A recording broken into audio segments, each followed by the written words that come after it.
Peace and blessings. It's Sunday, March the 10th, the year 2019, and I have a JPay email from Christopher Moltz. You can go to his webpage at chrismoltz, moltz.com, to learn about his story. Basically, he had a conversation about a crime when he was 19 or 20 years old, and he was not present at the crime. He did not instruct anybody to go commit a crime, and he certainly didn't tell anybody to murder anybody. But because he had a conversation with a group of men who did go do the crime, now he's being held as an accessory before the fact for a conversation that he held, and he's being held life without parole, which means he will die in prison unless God works a miracle to get him out of there. He's been in prison 21 years already. And if you compare that with, say, the police officer, I think it's Roy Oliver, if I'm not mistaken, who killed Jordan Edwards, shot him in the head. He only got 15 years in prison for killing a young black man, a teenager, in Balch Springs, Texas. 15 years, and it was murder. But Chris Moltz, who was not present at the crime and didn't even instruct anybody to do a crime, gets life without parole. Absolute insanity.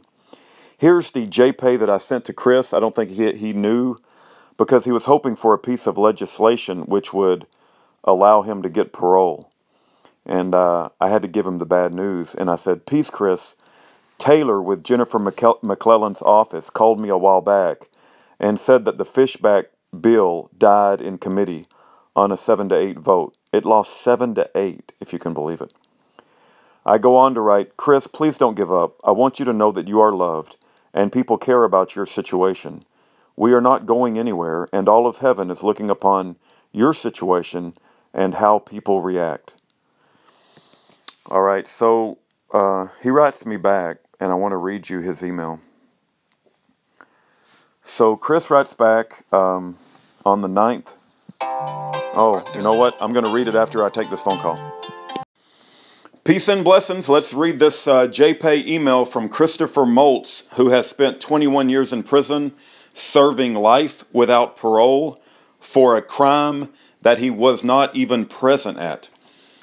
"Hello, Rudy. How are you doing? I hope you and your family are doing okay.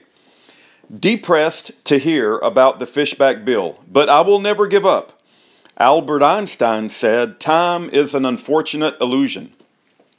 I see everyone is always rushed and worried about being late for something." Hold on. My iPhone just locked up, believe it or not. Here we go. Yeah, we're much better now. Okay. Oh, so sorry. Everyone is always in a rush and worried about being late for something. But who really thought of keeping track of time? Before watches and clocks and deadlines and months and years, how did we measure time? We just lived. When it is over, Rudy, when it is over, it is just over. So I will never give up, Rudy.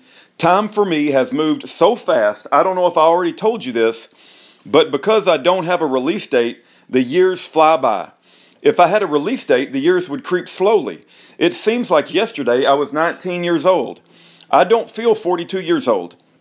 I have some friends of mine that just lost their son unexpectedly, and I was so torn up because I knew him as a baby, but never got the chance to really know him or meet him. I missed his whole life because I'm in prison. Life is happening, and I'm just existing, waiting for my chance to live again. I hope that day comes sooner than later, because I'm ready to live my best life.